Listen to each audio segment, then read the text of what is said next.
What up, guys? It's tattoo day.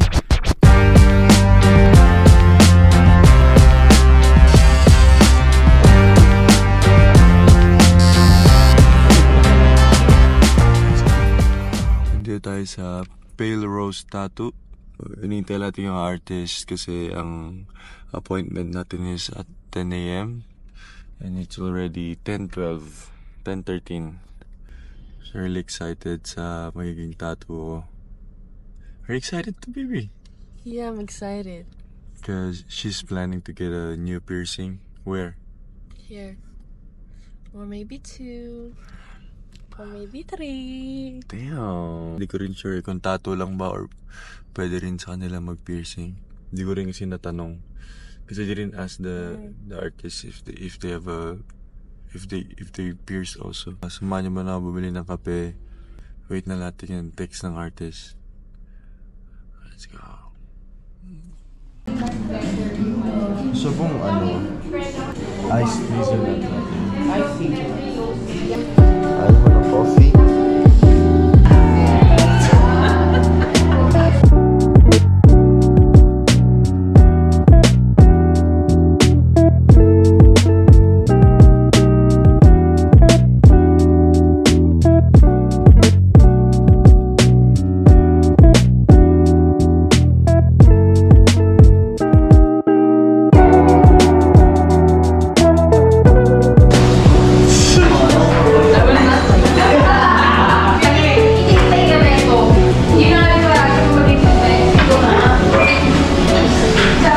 Kami guys, kahit di pa kami tinatawag. Hindi ko okay na kasi may ilaw na eh. So yung let's say close guys. Wait na lang natin.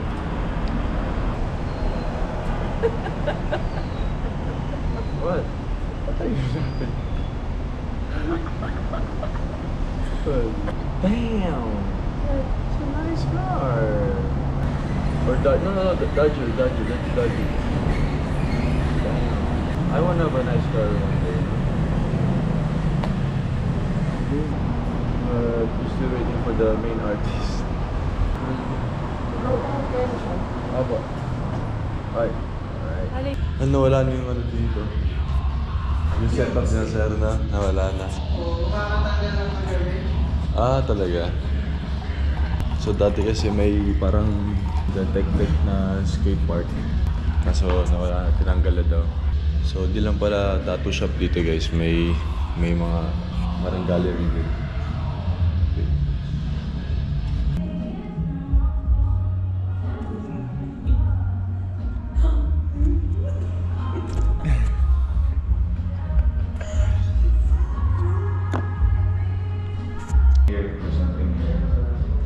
Ito tatanggalin natin itong garbage, tapos mas magiging maliit siya para mga ganito lang. So magkaka-space, may pwede ka pang malagay dito na malaki. Hindi siya sobrang sayang in So parang future. sa side talaga sila? Oo, parang hanggang dito siguro masasakop natin. Tapos may malalagay ka pa dito. That's crazy. I'm excited.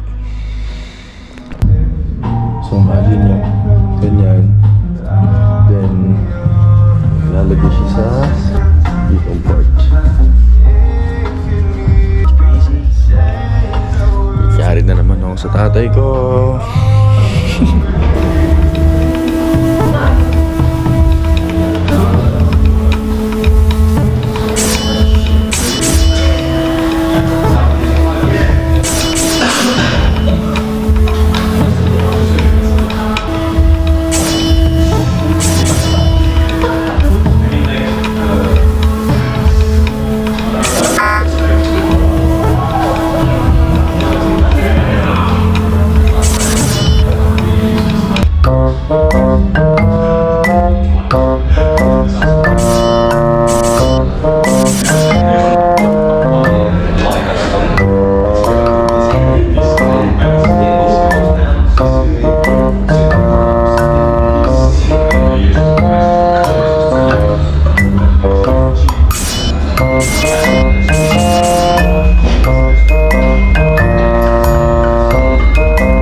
Print ko lang yung stencil. Alright po.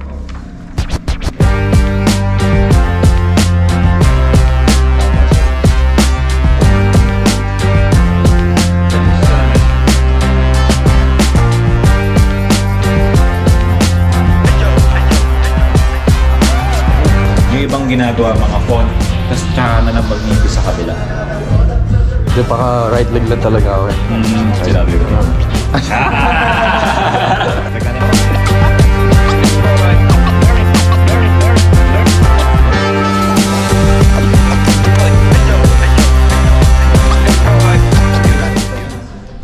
His name is Shan too.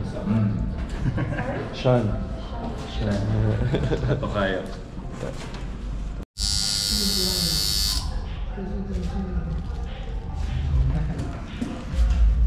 Okay? Yes sir. Nakakamiss yung ano. Ganda na compared dun Yep. sa... Ramdam ko nga agad eh.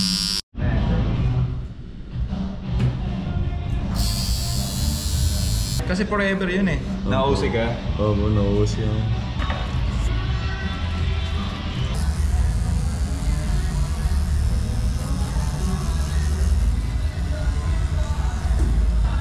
Break mo na kami, pero ito yun. Ito sofa. Ano ba? Na? Professional basketball player na puro traditional yun. Sana nga. Kasi usually ano eh. This up instead, like, so he still got tattooed more. Yeah. Like, he just, I don't know, his leg was, he just. It happens, bro. It happens. You heard that, D? That's crazy, bro. You're not tough! You are not tough! Yeah. Maybe so. That's the best. Sir Sean, gumagawa siya ngayon ng design for my next tattoo here. Full moon siya, full moon. Full moon siya pero gagawing thread. Nalaman natin ano magiging design. You like my new tattoo? You like it?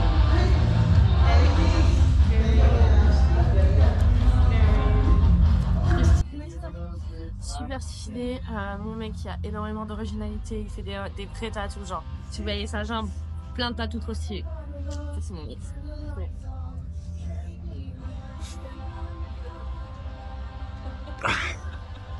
Explain ko lang yung tattoo So, oblation, basically UB, literal oblation tattoo.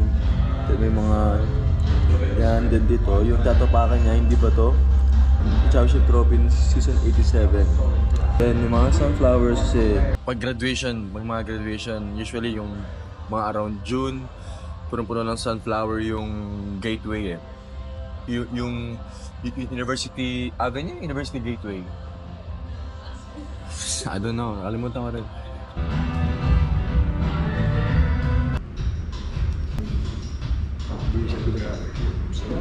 Nakarelax ba to? Relax.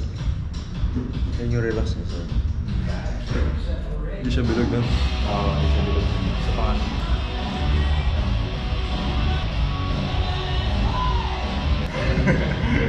Yung muscle mo talaga dito yung ano. Lubog talaga. Lubog talaga.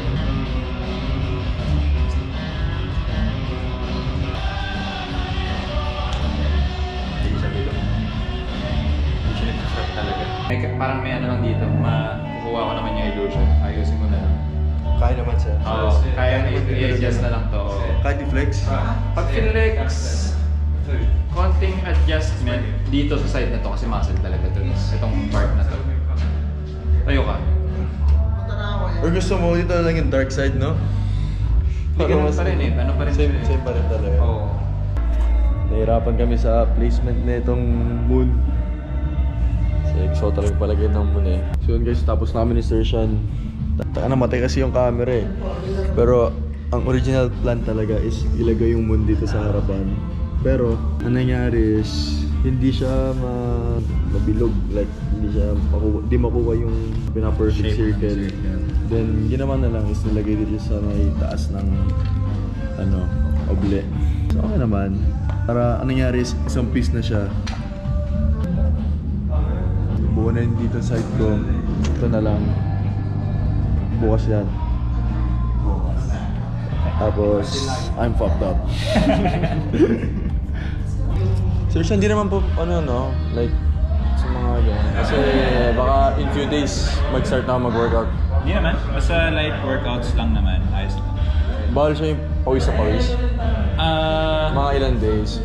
Well, ano naman to? Traditional naman to. So, Okay dito lang. lang nagpo-follow basta-basta. Actually, lahat nga ito puro parang one day lang okay na eh. Parang workout Hindi kasi agad ito, lang. light shading siya eh. So, pero ito kasi mas mas confident ako na hindi magpo-follow up. Kasi marami akong kliyenteng military na hindi mapigil na mag-workout. Talaga. Ako kasi nag-workout na. Okay. So wala rin palang problema.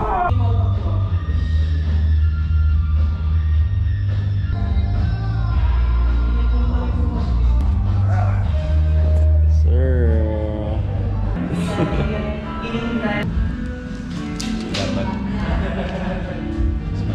Alright. Oh! Nakalimutan ako, putik. Sombrero ko. Thank you, sir. So guys, natapos din. Putik. Grabe guys. 10 AM pa ako nandito. Actually kami dalawa ni Luna. Pero pinawi ka na si Luna kasi anong oras na rin eh. Pagod na rin siya, kakahintay. Galaro lang siya ng iPad magdamag. Dapat meron pa eh. Dapat may gagawin pa ako. Dapat magpapalagay pa ako kaso di ko na kinaya. Hindi naman sa di ko na kinaya, pero nawalan din kasi ako ng idea kasi originally nga dapat yung moon nasa harapan. Kaso ang nangyari is hindi hindi rin talaga kaya fully perfect circle yung moon sa front tie. Power on. Parent. Ano nangyari is sabi ko ipagpabukas na lang yung next na design kasi wala pa akong talaga na like wala po pasok sa isip ko kasi masyado ako na-excite dito sa Oble.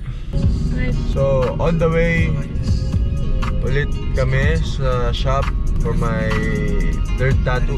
Oh! What a save by Spider-Man. Today, it's Monday. Natawa siya kasi nag-away kami. Ang dami namin pinagtanunan kasi hindi ko ata nasabi sa akin na may session ulit ngayon. Then nagtampo siya. Hindi ko ito sinabi sa kanya. She's tampo right now. Yes. So ngayon, sabi ko, pangit naman kung meron akong space dito. Tapos yung gilid ko puno na. So para isang pagalitan na lang, sabi ko, sige sir, bukas balik ulit ako dito bukas. Gawa na lang tayo ng another piece para dito na medyo na related sa akin. Sabi ko, sir, sige, agi ako sa trad. Then nagsabi lang siya sa akin ng idea. Then mamaya i-draw niya daw. Then yeah, mamaya malaman natin kung ano yung dinrawing niya. Pero ngayon kakain muna kami. Mamaya pa yung namin eh. 10:26 pa lang, 11 yung usapan. So kain muna kami saglit. Let's go. Ano po yung masarap na coffee niyo po? Sir, yung kasi na Spanish natin sa Sige po, salted caramel. One Oreo and cream waffle. Ice cream? No, it's early for ice cream.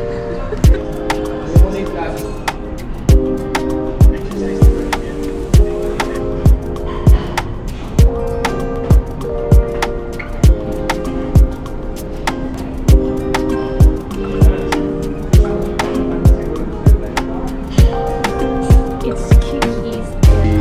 Waffle.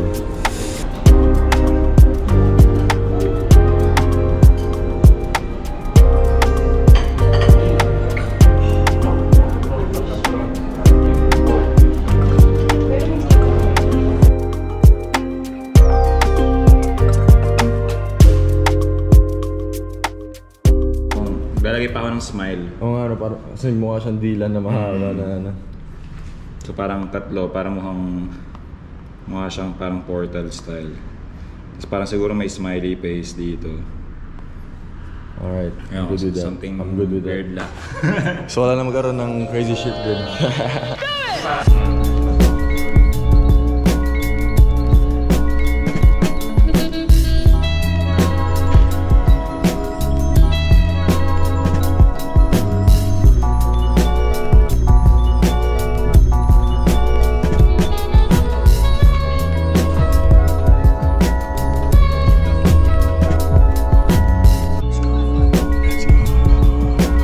Headed now.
Yun lang ilang oras lang ginagawa na. Tapos na tayo, sir.